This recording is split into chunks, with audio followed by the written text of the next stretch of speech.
अल्हम्दुलिल्लाहिल्लज़ी हदाना सवात तरीक़ वजअल लना तौफ़ीक़ ख़ैर रफ़ीक़ वस्सलातु वस्सलामु अला मन अरसलहु हुदन व बिल इहतिदाइ हक़ीक़ व नूरन बिहिल इक़्तिदाउ यलीक़ व अला आलिहि व अस्हाबिहिल्लज़ीना सअदू फ़ी मनाहिजि सिद्क़ बित्तस्दीक़ अम्मा बाद फ़ऊज़ु बिल्लाहि मिनश्शैतानिर रजीम बिस्मिल्लाहिर रहमानिर रहीम रब्बि इश्रह ली सदरी व यस्सिर ली अमरी वहलुल उक़दतम मिन लिसानी यफ़क़हू क़ौली। बाबुल इल्म अनवारिया एजुकेशनल सोसाइटी व जामिया अनवारिया हैदराबाद इंडिया के ज़ेर एहतिमाम अस्सिराजी फ़िल मीरास का दर्स अल्हम्दुलिल्लाह किस्तवार जारी है। असहाब फ़राइज़ के हालात तफसील के साथ बयान किए गए और उनके मसाइल की भी एक हद तक प्रैक्टिस हुई। मैं चाहता हूँ कि आज एक दिन और असहाबे फ़राइज़ के हालात जो आप पढ़ चुके हैं उनके मसाइल की प्रैक्टिस करें। फिर अगले सबक में इंशाअल्लाह असबात के मसाइल की प्रैक्टिस करेंगे और असबात को समझने की कोशिश करेंगे। तो आइए असहाबे फ़राइज़ के वो लोग जो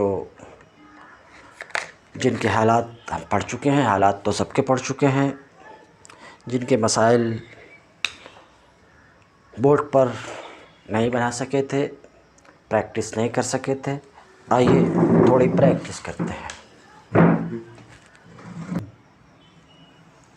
जी, तो दादा के हालात पढ़ चुके हैं, उनके कुछ मसाइल हल करते हैं। अबुल अब यानी दादा,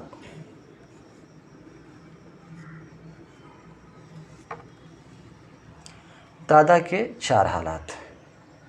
दादा बाप की तरह ही है, तीन हालात जो बाप के हैं वो दादा के भी, अलबत्ता एक हालत और है दादा की, वो सुकूत की है कि मैयत के बाप की मौजूदगी में साकित हो जाता। बहरहाल दादा के चार हालात में से एक हालत सुदुस है। दादा को सुदुस मिलेगा कब? जबकि मैयत, ये मैयत का निशान है,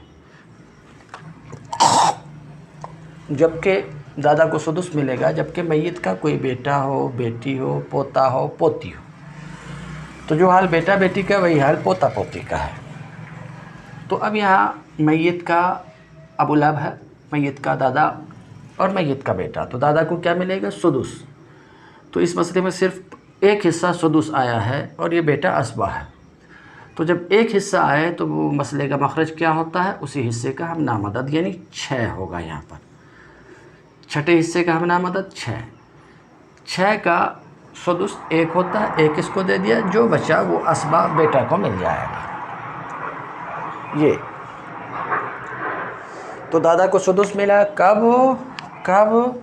जबकि मैयत का बेटा हो या बेटी हो या पोता हो या पोती हो। मैयत को फ़र्ज़ मुतलक सुदुस मिलेगा, जबकि दादा को सुदुस यानी फ़र्ज़ मुतलक मिलेगा कब सुदुस मिलेगा? जबकि मैयत का बेटा हो या पोता हो, नीचे तक। अच्छा, अब अगर मैयत की बेटी है और दादा है तो दादा को क्या मिलेगा? फ़र्ज़ मात तासीब। याद रखिए, पहली हालत क्या थी कि मैयत का दादा है और बेटा है या पोता है या पड़पोता नीचे तक, तो फ़र्ज़ मुतलक सुदुस। दूसरी हालत मैयत का दादा है, साथ में मैयत की बेटी है, तो ऐसी सूरत में दादा के लिए क्या? फ़र्ज़ मात तासीब, यानी छठा हिस्सा मिलेगा और बेटी या पोती को दिए जाने के बाद जो बचेगा वो भी मिल जाएगा। तो ये मसला भी 6 से बनेगा। 6 का छठा हिस्सा 1 होता है और निस्फ़ बेटी को मिलेगा। 6 का निस्फ़ 3 होता, 3 1 4, बच गया 2, तो ये बचा हुआ 2 भी दादा को मिलेगा।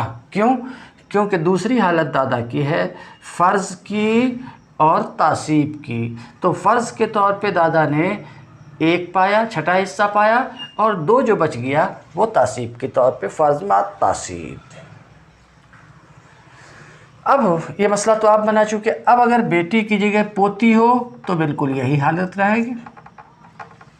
फ़र्ज़ मात तासीब, मसला 6 से बन जाएगा, मसला 6 से बनेगा।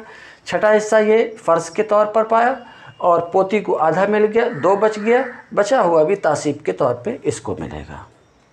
ये 2 हालतें हो गई।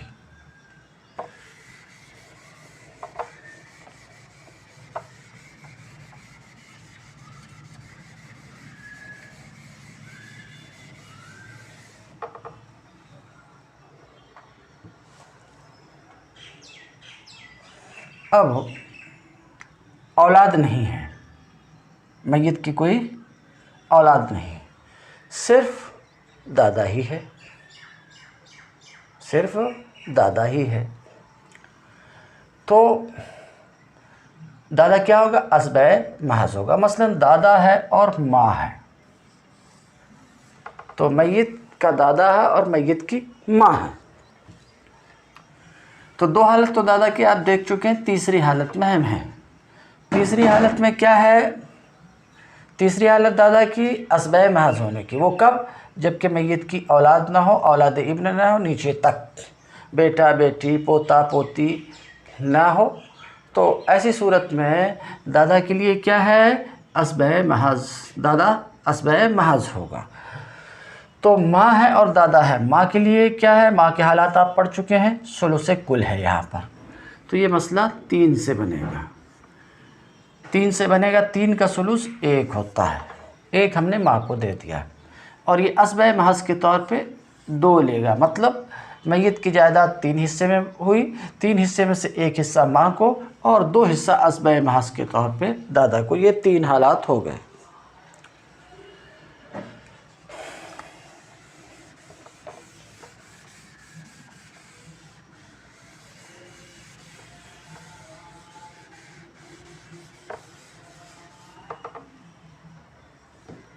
चौथी हालत, मय्यत का दादा है और मय्यत का बाप भी है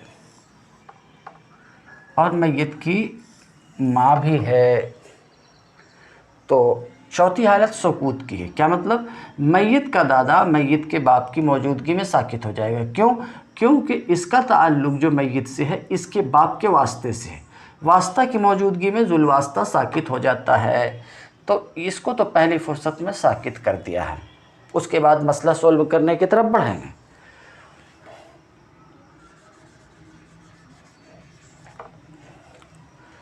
गोया कि ये मसले में है ही नहीं, यही चौथी हालत हमको देखनी थी कि दादा साकित हो जाता है, मय्यत का दादा साकित हो जाता है मय्यत के बाप की वजह से, बाप की मौजूदगी में दादा महरूम, तो इसको महरूम कर दिया। अब गोया के मसले में हमारे सामने अब है और है। के लिए आपको मालूम है सुलुसे कुल इस सूरत में है, तो ये मसला 3 से बनेगा। माँ को 1 असबा होने के तौर पे, बाप को 2। ये रहा मसला। दादा के हालात तो तफसील से गुजर चुके। तो बाप के हालात भी आपने सुन लिया, अखियाफी भाई बहन के हालात सुन करके मसला बना लिया आपने। तो बाप के हालात पर भी बना चुके, अखियाफी भाई के हालात पर भी बना चुके, दादा के हालात पर भी बना चुके। अब मर्दों में से सिर्फ शौहर बाकी है। तो आपको मालूम है कि शौहर के सिर्फ 2 हालात हैं, शौहर के सिर्फ 2 हालात। शौहर को या तो निस्फ मिलेगा या ये कि रुबो मिलेगा, यही 2 हालात हैं। शौहर अपनी बीवी के तरके में से या तो निस्फ पाएगा या रुबो पाएगा। निस्फ कब पाएगा? जबकि मय्यत की कोई औलाद नहीं है, यानी बेटा बेटी पोता पोती नीचे तक नहीं है, तो शौहर मय्यत यानी अपनी बीवी के तरका से निस्फ पाएगा। मसलन शौहर, अरबी में उसे ज़ौज कहते हैं, ज़ौज। मय्यत ने अपने पीछे शौहर को छोड़ा और अपने भाई को छोड़ा, तो ज़ौज के लिए निस्फ है, भाई उसका असबा होगा, असबा होगा। अब इस मसले का मखरज क्या होगा? मखरज आप समझ चुके, मखरज को कई बार बयान कर चुका हूँ। इस मसले का मखरज क्या होगा? इस मसले में सिर्फ एक हिस्सा निस्फ आया है, निस्फ आया है। तो अगर किसी मसले में सिर्फ निस्फ हो तो उस मसले का मखरज 2 होता है। 2 का निस्फ कितना होता है? आधा, 1। तो ज़ौज को 1 मिला, बचा हुआ 1 भाई को मिल गया। तो आप देख रहे हैं ज़ौज के 2 हालात। नंबर 1, ज़ौज को निस्फ मिलेगा जबकि मैयत की कोई औलाद ना हो, तो ये मसला 2 से बना। निस्फ ज़ौज को दे दिया, 1 जो बचा हुआ था भाई को असबा होने के तौर पे दे दिया।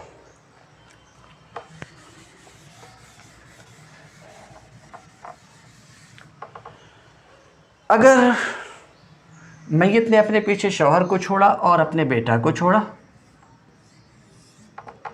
तो इस सूरत में ज़ौज के लिए क्या है? रुबो। तो आप देख चुके हैं ज़ौज को या तो निस्फ मिलेगा या रुबो मिलेगा। शौहर या तो अपनी बीवी की तरका से निस्फ पाएगा या रुबो। निस्फ कब पाएगा वो तफसील से गुजर चुकी, जबकि औलाद ना हो। रुबो कब पाएगा? जबकि औलाद हो, बेटा हो, बेटी हो, पोता हो, पोती हो, नीचे तक। तो ये मसला 4 से बनेगा।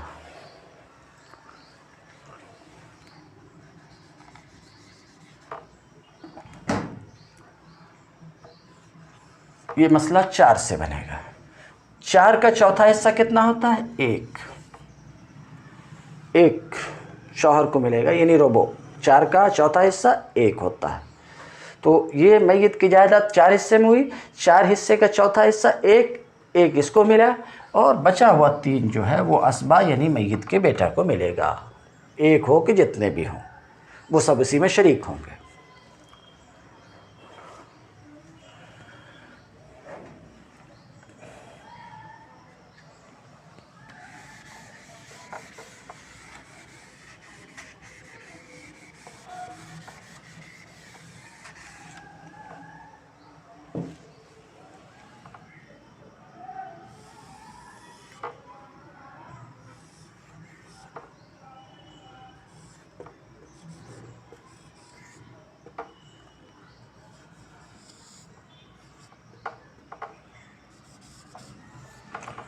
तो ज़ौज को रुबो कब मिलता है? जब मैयत की औलाद हो, बेटा हो या बेटी हो। यहाँ पर बेटी है तो इसको रुबो मिलेगा। बेटी के लिए निस्फ है, मसला 4 से ही बनेगा। 4 का रुबो कितना होता है? चौथा हिस्सा 1 होता है, तो 1 शौहर को मिल गया। 4 का निस्फ बेटी को मिलेगा, तो 2 बेटी को मिल गया। 2 1 3 हुआ, जो बचा हुआ 1 है वो असबा को हो जाएगा। ये ज़ौज के हालात भी हो गए।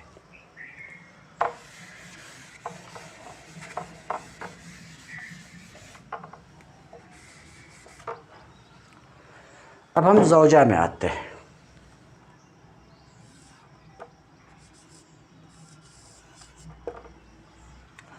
ज़ौजा के भी 2 हालात हैं। ज़ौजा या तो मैयत के तरीक़ा से, यानी अपने शौहर के तरीक़ा से। तो ज़ौजा को मैयत के तरीक़ा से क्या मिलेगा? या तो सुमुन मिलेगा या ये कि रुबो मिलेगा। यही 2 हालात हैं। या तो ये रुबो पाएगी या सुमुन पाएगी। रुबो कब पाएगी? जब मैयत की कोई औलाद नहीं है। तो मसलन मैयत अपने पीछे अपनी बीवी को छोड़ा और अपने भाई को छोड़ा,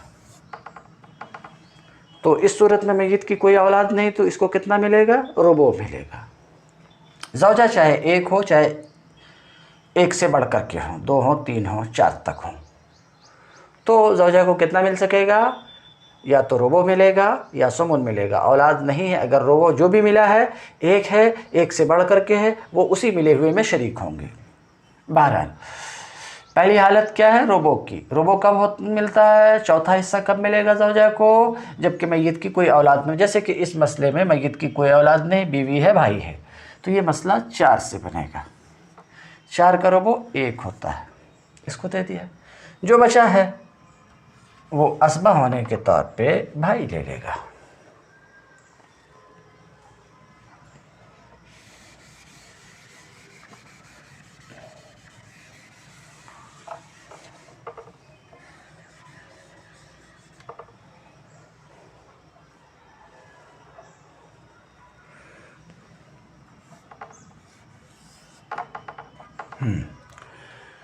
तो एक हालत हो गई। दूसरी हालत सुमुन की। तो बीवी के लिए सुमुन 8वां हिस्सा। 8वां हिस्सा कब होता है? जबकि मैयत का कि कोई औलाद हो, बेटा हो या बेटी हो, पोता हो या पोती हो, नीचे तक।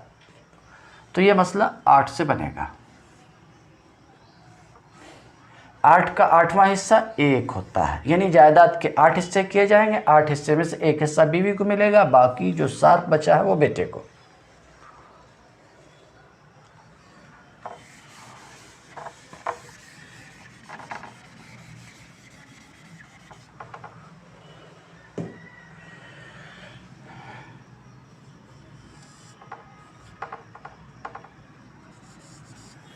मैयत के वारिसीन में उसकी बीवी है, बेटी है, चचा है। तो अब बीवी को क्या मिलेगा? तो इस सूरत पे भी बीवी को 8वां हिस्सा मिलेगा। क्यों? क्योंकि उस मैयत की औलाद मौजूद है, तो 8वां हिस्सा मिलेगा। ये मसला भी 8 से बनेगा। 8वां हिस्सा इसको दे दिया। बेटी के लिए निस्फ है, 8 का आधा कितना होता? 4, 4 1 5, बचा हुआ 3 असबा यानी चचा को मिल जाएगा। ज़ौजा के भी हालात हो गए।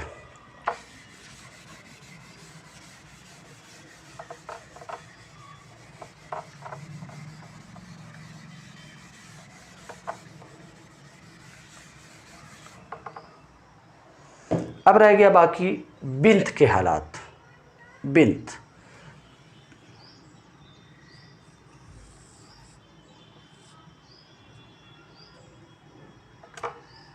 बिन्त है तो आपने पढ़ा कि बिन्त के कुल 3 हालात हैं, ये याद रखिए। सिर्फ 3 हालात हैं, निस्फ, सोलोसान और असबा। तो बेटी को या तो निस्फ मिलेगा या 2/3 मिलेगा या असबा होगी। निस्फ कब मिलेगा? जबकि मैयत की एक बेटी है तो बेटी के लिए निस्फ है। मसलन मैयत की एक बेटी है और चचा है, चचा। तो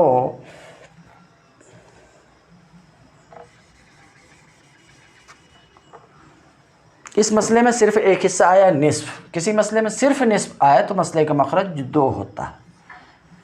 तो 2 का निस्फ 1 होता है। बेटी को हिस्से के तौर पे 1 मिल गया, 1 जो बचा है वो असबा के तौर पे बाप को मिल जाएगा। यानी मैयत की जायदाद 2 हिस्से में होगी, 2 हिस्से में से आधा बेटी को हिस्से के तौर पे मिल गया, आधा जो बचा हुआ है असबा चचा को मिल गया।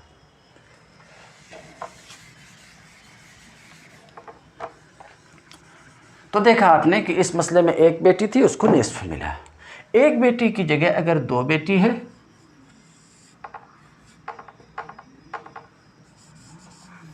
एक बेटी की जगह 2 बेटी है तो बेटी की 3 हालत। अगर अकेली है तो निस्फ, 1 से ज़्यादा 2 या 3 या 4 हैं तो उसके लिए 2 सुलुस। तो इस मसले में सोलोसान आया है, इसका हमनामा था 3 है, ये मसला बन जाएगा 3 से। 3 का 1 सुलुस 1 होता है, 3 का 1 सुलुस 1 होता है, 1 1, ये 2 सुलुस हो गए। 2 सुलुस 2 बेटियां ले गई, बचा 1 तो बचा हुआ 1 चचा को मिल जाएगा।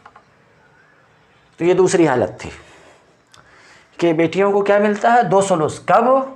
जबकि 1 से ज़ायद हों।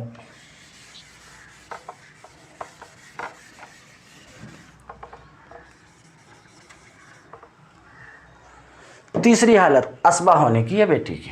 बेटी क्या होगी? असबा होगी। कब? मैयत के बेटा के साथ, यानी मैयत की बेटी है, मैयत का बेटा है, यानी भाई के साथ, अपने भाई के साथ। तो बिन्त है, इब्न है, ये असबा होने की हालत है। यही 3 हालत है। अकेली है तो निस्फ है, और 2 या 2 से ज़्यादा है तो 2 सुलुस है, उसको लिख करके बता चुका। मैयत की बेटी है और मैयत का बेटा है तो बेटी की क्या होगी? असबा होगी। और बेटी और बेटा के दरमियान जो माल है तरीका तकसीम होगा लिज़्ज़करि मिस्लु हज़्ज़िल उन्सियैन के मुताबिक, इस तौर पर कि बेटा का हिस्सा बेटी के 2 गुना होगा और बेटी का हिस्सा बेटा के आधा होगा। तो बेटा है, बेटी है, एक बेटा बराबर 2 बेटी और एक बेटी, 3, गोया के 3 बेटी हो गई। तो मसला 3 से बन जाएगा, यानी जायदाद के 3 हिस्से होंगे। 3 हिस्से में से 1 हिस्सा बेटी के लिए और 2 हिस्सा बेटा के लिए। देख लिया आपने?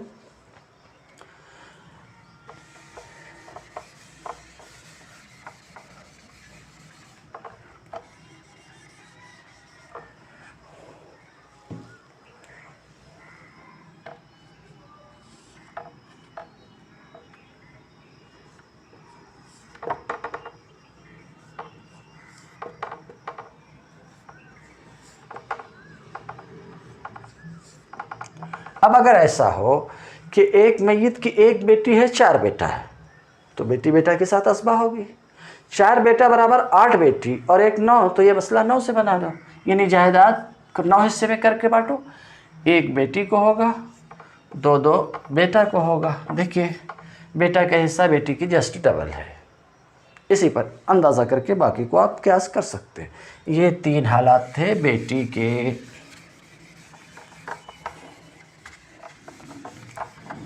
अब बच गई है पोती। तो आपने पढ़ा कि पोती के 6 हालात हैं। पोतियों के कितने हालात हैं? 6। अकेली है तो उसके लिए निस्फ है। पोती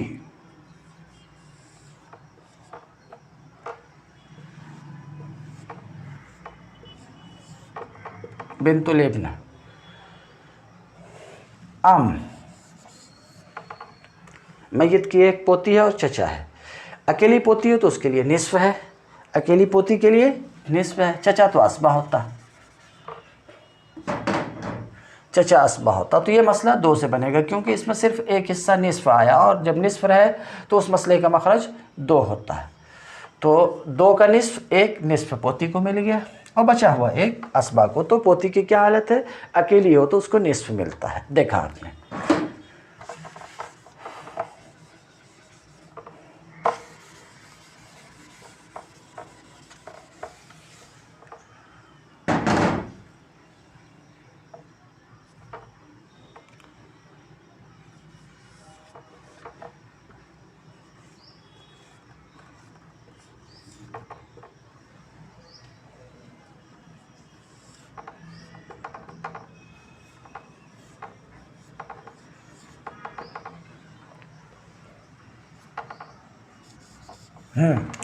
तो अकेली थी तो निस्फ, और 1 से ज़्यादा अगर है तो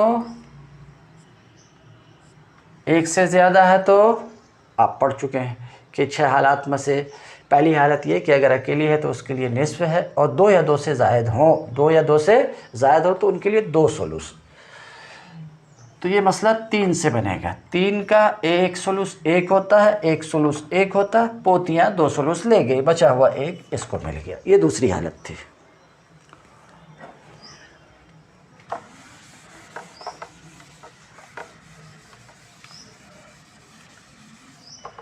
तीसरी हालत, वलहुन्ना सुदुस माल वाहिदति सुल्बिया। पोती है मैयत की और मैयत की बेटी भी है, बेटी भी है और चचा है। तो इस सूरत में ये तीसरी हालत क्या थी कि पोती को क्या मिलेगा? पोती को छठा हिस्सा मिलेगा। पोती को छठा हिस्सा मिलेगा कब? जबकि मैयत की एक बेटी है तो बेटी के लिए निस्फ, इसके लिए सुदुस। मसला बन जाएगा 6 से। 6 का सुदुस 1 होता है, 1 किसको मिला? निस्फ 3 होता है, 3 1 4 हुआ, जो बचा हुआ है वो असबा को मिल जाएगा। तो तीसरी हालत क्या थी कि पोती के लिए छठा हिस्सा है। छठा हिस्सा है कब? मैयत की एक बेटी की मौजूदगी में।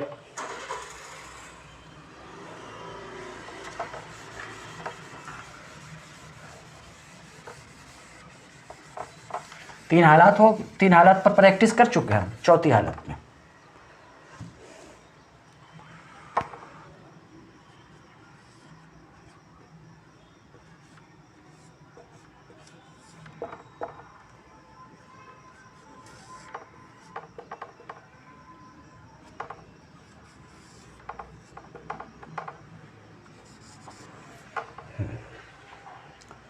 चौथी हालत ये है कि मैयत की एक बेटी थी तो पोती को सुदुस मिला। अगर 2 बेटियां हो तो क्या पोतियां पाएंगी?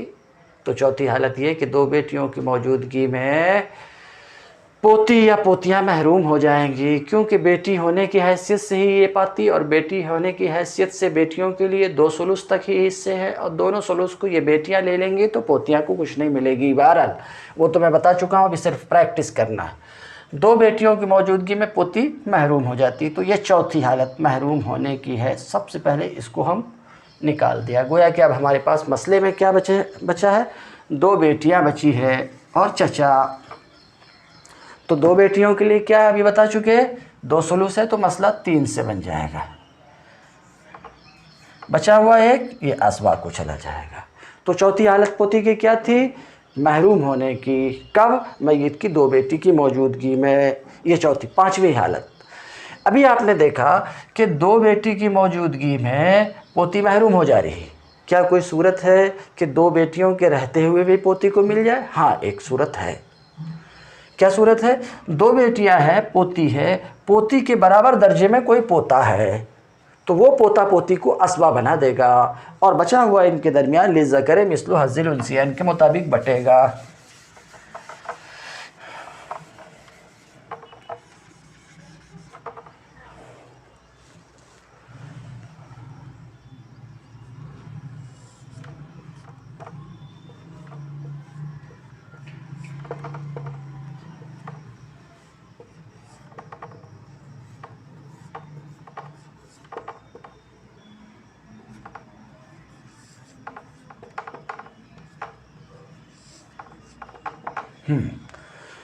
तो 4 हालत हो गई। 5वीं हालत में मैयत की 2 बेटियां हैं, साथ में पोती भी है, मगर पोती के साथ पोता भी है, तो इस सूरत में पोती पा जाएगी असबा होने के तौर पे। कैसे?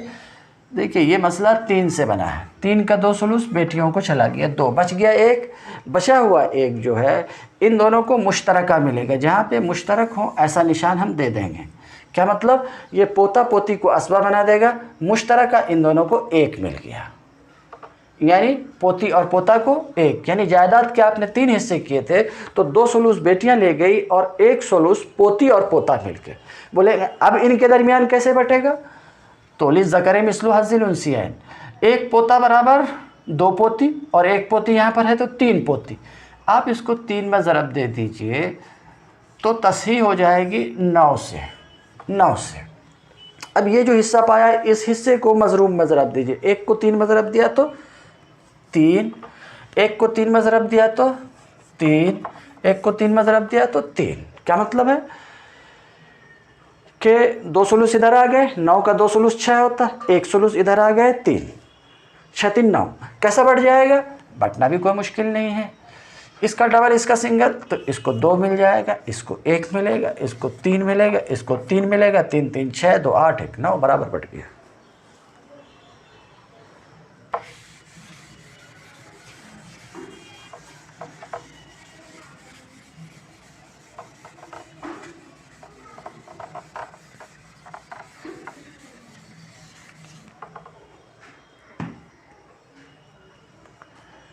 एक आखिरी हालत,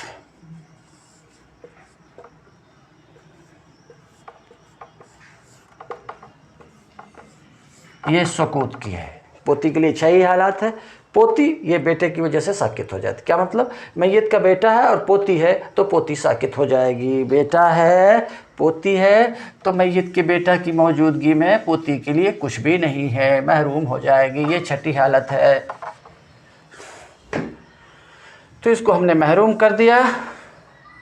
अब बेटा है, ये असबा होगा, मसला 1 से बनेगा, ये बेटा को मिलेगा, यानी पूरे तरका को मैयत का बेटा लेगा, पोती को कुछ नहीं मिलेगा। तम्मत दर्स अल-यौम व आखिरु दावाना अल्हम्दुलिल्लाहि रब्बिल आलमीन। असहाब फ़राइज़ सबकी प्रैक्टिस हो गई। अब असबात को कल से इंशाअल्लाह देखेंगे।